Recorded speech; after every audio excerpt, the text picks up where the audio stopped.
The United States' entry into World War I in 1917 marked a significant turning point in global history. However, in the years leading up to its involvement, the nation grappled with complex political, economic, and diplomatic challenges. This article delves into the state of the United States before joining World War I, exploring the policy of neutrality, internal struggles, and the changing international landscape. Policy of neutrality. As the war erupted in Europe in 1914, the United States, under President Woodrow Wilson, maintained a policy of strict neutrality. This approach reflected a desire to avoid entanglement in the conflict and prioritize domestic concerns. Americans, at this point, were deeply divided about whether or not to get involved. Economic interests and the Lusitania. Despite its official stance of neutrality, the U.S. had substantial economic ties with both the Allied and Central Powers. Trade with the Allies, particularly Britain, was crucial for the American economy. The sinking of the British ocean liner, the RMS Lusitania, by a German submarine in 1915, which resulted in the loss of American lives,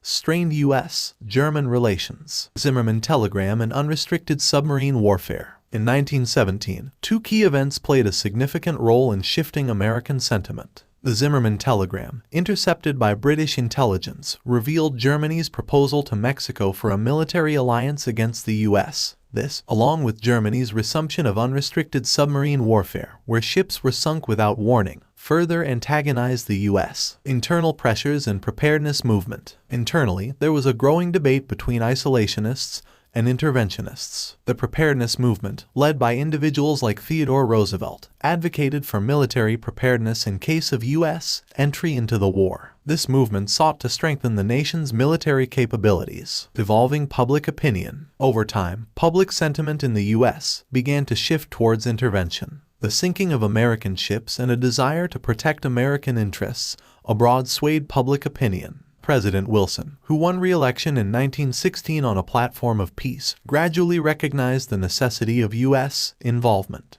Declaration of war. On April 2, 1917, President Wilson appeared before Congress to request a declaration of war against Germany. In his speech, he emphasized the need to make the world safe for democracy. The declaration of war was passed on April 6, 1917. The period preceding the United States' entry into World War I was marked by a delicate balance between maintaining neutrality and safeguarding American interests. Internal divisions and external pressures ultimately led the nation to take a decisive step onto the global stage. The U.S.'s involvement in the conflict would have profound and far-reaching consequences for the nation and the world.